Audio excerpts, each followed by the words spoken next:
At that moment, some Chaldeans came forward, seizing a chance to attack the Jews. They said to King Nebuchadnezzar, "Long live the king. Your majesty, you gave a command that everyone who hears the sound of the horn, pipe, zither, lyre, harp, flute, and every kind of instrument should bow down and worship the gold statue. Anyone who wouldn't bow down and worship would be thrown into a furnace of flaming fire. Now, there are some Jews, ones you appointed to administer the province of Babylon, specifically Shadrach, Meshach, and Abednego, who have ignored your command. They don't serve your gods, and they don't worship the gold statue you've set up." In a violent rage, Nebuchadnezzar ordered them to bring Shadrach, Meshach, and Abednego. They were brought before the king. Nebuchadnezzar said to them, "Shadrach, Meshach, Abednego, is it true that you don't serve my gods or worship the gold statue I've set up? If you are now ready to do so, bow down and worship the gold statue I've made when you hear the sound of horn, pipe, zither, lyre, harp, flute, and every kind of instrument. But if you won't worship it, you will be thrown straight into the furnace of flaming fire. Then what God will rescue you from my power?" Shadrach, Meshach, and Abednego answered King Nebuchadnezzar, "We don't need to answer your question. If our God, the one we serve, is able to rescue us from the furnace of flaming fire and from your power, your majesty, then let him rescue us. But if he doesn't, know this for certain, your majesty. We will never serve your gods or worship the gold statue you've set up." Nebuchadnezzar was filled with rage, and his face twisted beyond recognition because of Shadrach, Meshach, and Abednego. In response, he commanded that the furnace be heated to 7 times its normal heat. He told some of the strongest men in his army to bind Shadrach, Meshach, and Abednego and throw them into the furnace of flaming fire. So Shadrach, Meshach, and Abednego were bound, still dressed in all their clothes, and thrown into the furnace of flaming fire. Now, the king's command had been rash, and the furnace was heated to such an extreme that the fire's flame killed the very men who carried Shadrach, Meshach, and Abednego into it.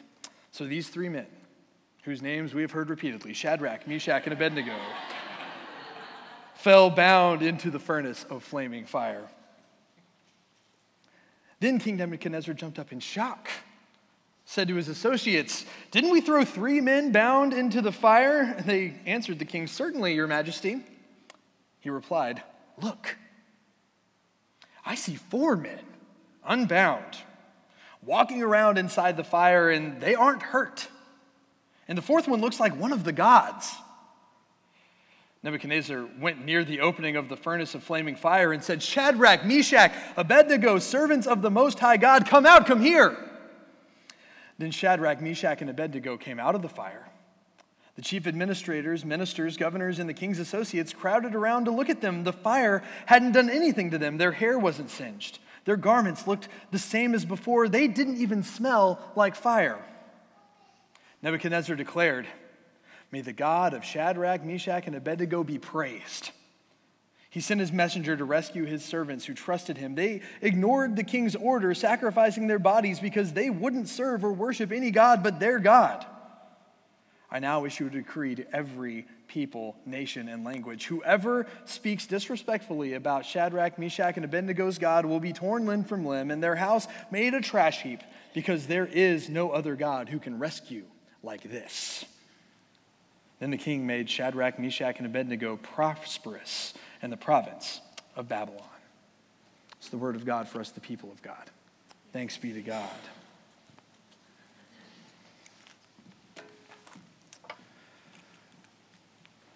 Will you pray with me? God of love and God of grace, this is your time, and we are your people. Open our hearts, our minds, and our lives to your presence, that we would hear your word and respond with all that we are. Amen. As we discussed last week, these stories from Daniel take place for a community living in exile and oppression, where practicing their religion is not only not supported, but quite dangerous and threatening to their lives. And they have a choice to make. Do they assimilate into the culture around them and the values around them? giving away a little bit more, a little bit more, a little bit more of their identity until there's not much, if anything, left to give?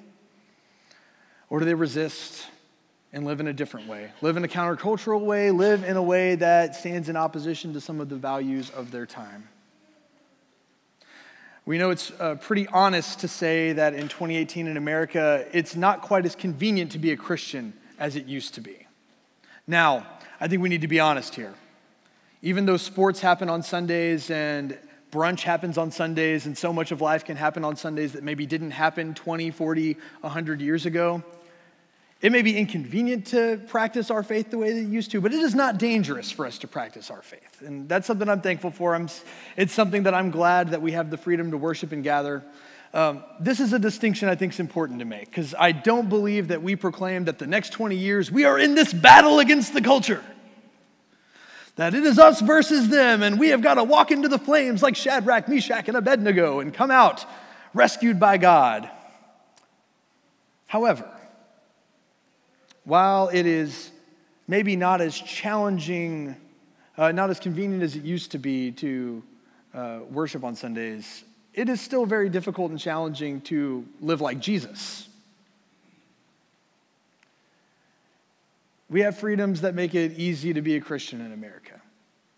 We can gather freely, we can worship freely, we can do and say and sing and pray however we feel led by God in the Scriptures.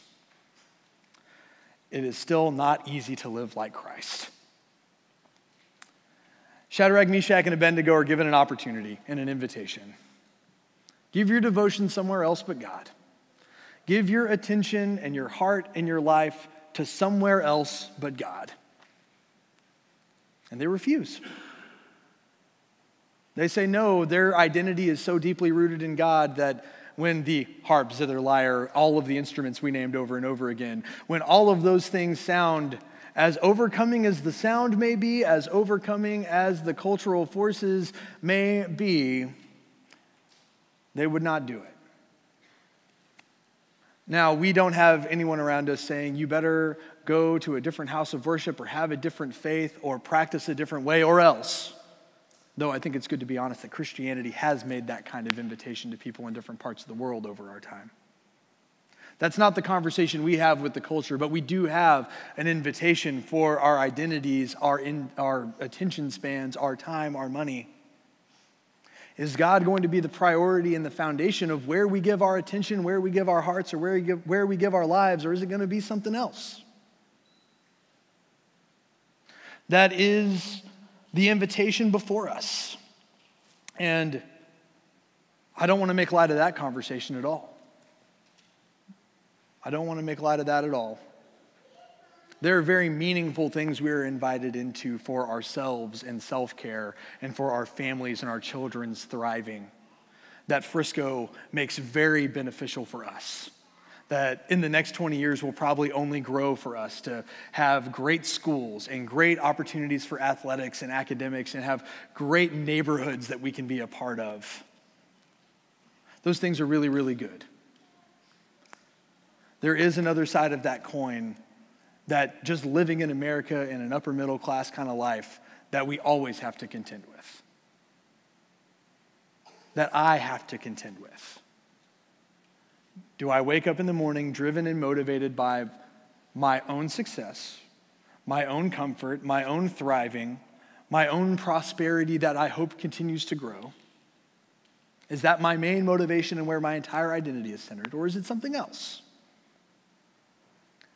The gospel I know in Jesus Christ, the God I see proclaimed in Daniel and his friends, is one that says unconditional love, service, a love that bridges across every division, every boundary, every nation, language, and people. That love is the thing we are most rooted in, and our attention, our energy, our hearts need to be about that love very, very first before we give our attention, our hearts, our lives to anything else. That plays out in a lot of invitations for me. When all the noise starts sounding in the culture, to look out for me first. And sometimes that's innocuous as the noises of my garage door closing and me walking in the house and the sound of Netflix opening on my Apple TV to say, this is my plan. I got to finish The Crown. I got to finish rewatching Mad Men. I got to watch the new movie that just got released. This is my life for the evening. Or the cultural sounds that say, we got to vote in the community for our schools or for our community or whatever, and I got to do what's best for me. Or. We have so many invitations to give our attention to ourselves first, to the culture of individualism first. We have so many invitations to protect ourselves first. And hear me, I'm not saying that having some security for your family financially and physically are a bad thing. I'm just asking, what are the conversations within our hearts and in our families when we make those kinds of decisions? I find myself most tempted by looking out for myself, making sure I have a comfortable life, and making sure I have a convenient life. Those are things for me that I find I'm constantly invited to, and that at least our neck of the woods out here makes pretty easy. I don't have to overthink or work too hard about what I'm going to eat for lunch this afternoon.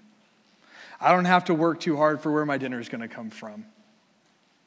I don't have to worry too much about when I get home, if I have things like air conditioning or internet or things like that. I don't have to worry about those things. My life can be pretty comfortable and pretty convenient for my needs, or let's be real, a lot of my wants and my desires. I don't have to worry about where my kid's going to go to school or the safety in her neighborhood. Those are not questions I have to ask in the type of community that I live in. So it can be very easy for me to put my feet down out of the bed in the morning and say, all right, today is for me, today is for my family, today is for continuing to grow what that looks like. God's unconditional love challenges me to think beyond myself and the individualism I would look at, to think beyond my comfort and the things that work well for me and my wants and desires, and to look beyond convenience, because very, very rarely is the unconditional love of God a convenient thing for our lives.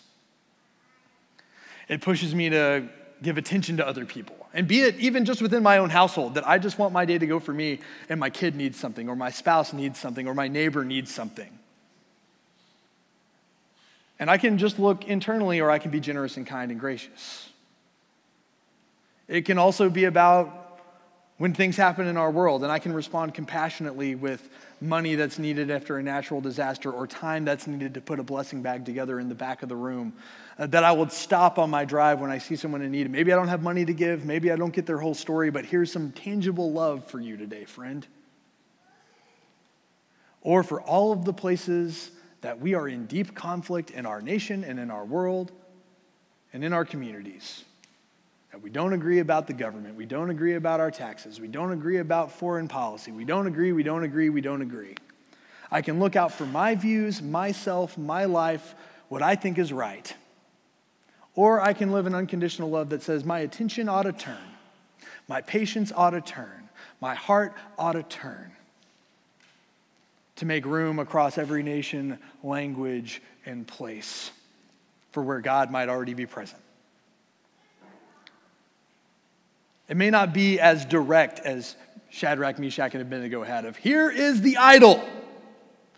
Here is the thing that instead of singing these songs about God, you're going to sing songs to the golden statue. But it may be more subtle to say, who needs to sing that song when you can just keep to yourself right now? Who needs to offer that love there? That's their problem. I'm doing okay for me. I think we're invited to see living for ourselves, our individual needs, our comfort, our convenience, as a different kind of idolatry. If you don't feel like it's comfortable to put that on you and that sounds a little uncomfortable, well, know that I put it on me. And I feel that for myself. My time, my energy, my money says a lot about what I worship and what I value. Is it going to go to God's unconditional love first, or is it going to go to something else? That's the kind of thing we hope you're talking about and praying about as we talk as a church about the next 20 years. Do you want to give to a kind of community that is all about us coming together to be alone for an hour every week? That's not the values we espouse. We think everybody needs a spiritual home, an emotional home, a physical home. That means we're called to relationship. And we want to invest in this place so that we are offering hope-filled, thriving, unconditional, love-filled relationships to people we don't know yet. Do we want this to be a place that's convenient and nice and comfortable? Or are we going to give our time, our energy, our money over the next 20 years to go to people we don't know yet?